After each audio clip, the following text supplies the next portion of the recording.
very quick brief history. North Ormesby Development Trust, Neighbourhood Development Trust, has been going since around 1991 and has a variety of different projects attached to it. A couple of years, about 3-4 years ago, North Ormesby, big local, got £1 million to carry out projects in North Ormesby for 10 years. And they set up theme groups, various theme groups, and one of these theme groups was local housing. North Ormesby Development Trust at that time were asked to establish a community land trust with £150,000 to buy 6 properties from a housing association.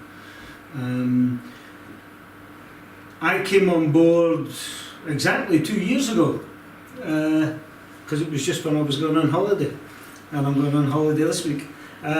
So 2 years ago I took over here, and we then renegotiated the sale of the properties because they were in a really bad state. Chimneys had fallen down through the roofs and the ceilings, roofs had been set on fire, nobody told us about all these things. Lots of other complications, dampness and everything else. So we renegotiated the price downwards, and at the same time we realised that the price of refurbishing them was going to be astronomical, more than the £5,000 we had set aside for each house. When we did a survey on the houses, to renovate the houses was working out around £30,000 per house. Now, if you take the purchase price and the renovation costs and you take the market value, now you're in negative equity. We managed to get an arrangement with what was the Housing and Communities Agency, which is now Homes England, to fund the refurbishment of these properties to the tune of £24,500 per property. So we just made up the £5,000 shortfall again. Our sister organisations in Community Campus, Opening Doors in Hartlepool and East Cleveland Youth Project, all were successful in putting together a joint bid. That was great because it kept the money in the local voluntary sector, but it also kept it very local as well, and it offered training and work experience practice for youngsters in the community. We've now got 6 brand new all singing, all dancing houses with free internet. And you started that 2 years ago? We started the process of negotiation about 2 years ago. The legal side of it took quite a while to negotiate. The negotiations with Homes and Communities Agency took quite a lot because it had never been done before. The way it worked is we leased the 6 properties to 13 Group for 5 years for £1. They got the £24,500 from Homes and Communities Agency. We done up the houses, and as soon as they were done up, 13 leased them back to us for £1. We keep all the rent, we keep everything, and we manage the whole lot. And at the end of the 5 years, the houses are legally ours. How long did the physical renovation take? It's started last March. A year from now? Yeah, a year in March, and they're just finishing now. We expected it to be a while. If I was being honest, I didn't expect it to take this long, but we had problems with continual dampness in properties that weren't visible to start with, but then once they were done up and they were heated and everything else, then the dampness started to show and things like that. We made a conscious decision to install internet in our properties, our 6 properties. So we fit that as standard and people get that free. If you're on housing benefit, you or job seekers or whatever it is these days, you do have to carry out job searches and everything else on the internet now. Well, if you're unemployed, how do you afford the internet and things like that? Similarly, you'll see that we provide ovens and hobs and brand new fridge freezers in all our properties. The rents currently are around £380 per month, which just takes it over the local housing allowance of £83.70, I think it is, a week. It does cause some difficulties, and I'm currently looking at maybe reducing that to come in line with housing allowances, because people are having difficulty paying the top-ups.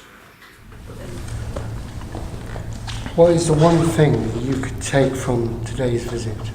Well, the one thing I can take from the visit today is that it can be done.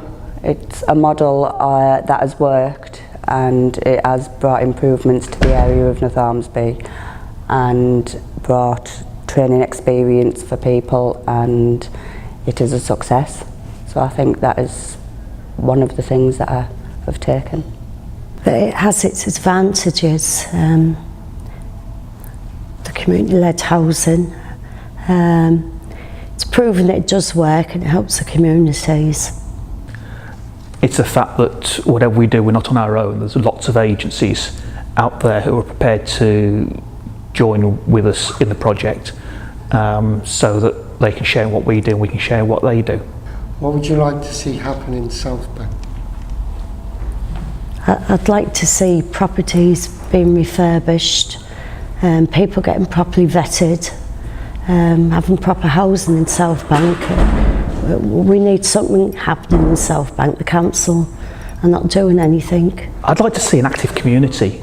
I'd like to see a community where people talk to each other, are prepared to enjoy each other's company, prepared to share in shared activities and working like a community rather than being too involved in what goes on between their own walls. The empty houses, the void houses getting refurbished, people moving in, jobs within the local community, and just a better sense of community. What part would you like to play in this venture? Or what is the most important thing, skill, knowledge, that you feel you can offer? I like talking, and I also like listening. So it's being able to get opinions out of people, help them feel it's okay to have an opinion, and then pass those things on to people who can do something about it. I'm involved in a greening project. I happened to mention that it would be a good idea, and I mentioned it to someone who's actually quite active, and that person actually got the thing off the road, but if it hadn't been for my expressing that desire in the first place, it wouldn't have got off the ground. And I'd like to think that I can encourage people to get involved. My practical skills are a bit limited, but I think I've got some human skills which might be quite useful. I've been part of this community since 1977 when I moved here. So I know that quite a lot of what the problems are around here. But I think if there is decent housing for rent, affordable prices, you're going to get decent people in. I have got a good knowledge of South Bank. The people that live around me, I have got a good sense of community. I help people. So I think a general voice of South Bank would mean that I'm a representative of the South Bank people. what risks do you feel South Bank Community Land Trust will come up against? The biggest risks would be non-payment of rent. I'm under the impression now that a lot of housing benefit is getting paid direct to clients instead of to the landlord. That would be a big issue. I think a lot of people have seen good ideas come and go, and so they might not be particularly keen on something new happening again. Having too much to do for the amount of funding that they've got available. Therefore people might get frustrated with their lack of progress. And there will just be people who do not buy into the project. So it may be that we end up spending a lot of money just to stand still and things don't get off the ground. I think antisocial behaviour, theft, non-payment of rent, community participation. People do want to see things done, but it's whether people will get involved and participate is another story. So you think it's up to the people to kind of get involved and push ahead. Yeah, and if they don't, then that is the biggest risk. Yeah. This venture. The more people that get involved, the more people will have sort of pride in where they live, and they'll look after it, and they'll keep their eye on it, on each other, and not let things happen that shouldn't be happening in the air. Why do you think this is a good thing to be involved in? It's to help the community make the South Bank a better place to live, rather than see empty void houses, having houses lived in. Anything that gets people sharing with people is a good thing. Getting people to have an interest in their community, in their physical environment, in people that they live with, people in the same streets. I've been here for 28 years, and there are people who I have known for most of that time who I don't even speak to until recently when we started doing our greening project, and I've had good conversations with them.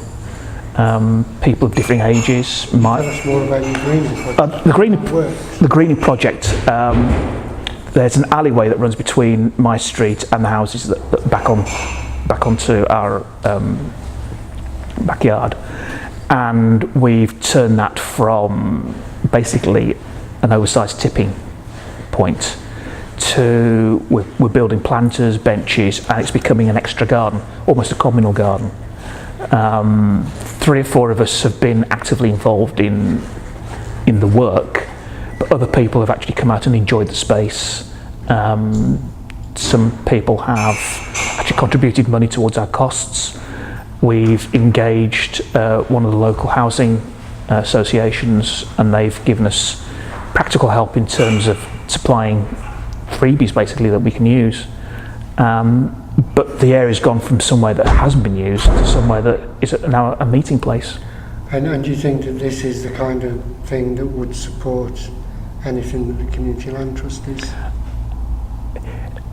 Well, whilst it might not be replicated exactly, the fact that people are talking to each other, cooperating with each other, forming relationships, that's the important thing. And anything that the Housing Trust can do to support that, it's a good thing. Like I say, if people like me don't, then nothing's going to happen because of the sense of ownership. It'll be owned by the people of South Bank and people who invest the time and their effort. Is that opposed to private landlords? Yes. Coming into the area and yeah, well, it'll be non-profit, and any profits do get put into. Yeah, that's it. It's just a case of, private landlords. It may be their house, but it's the people that live in them. It's their homes.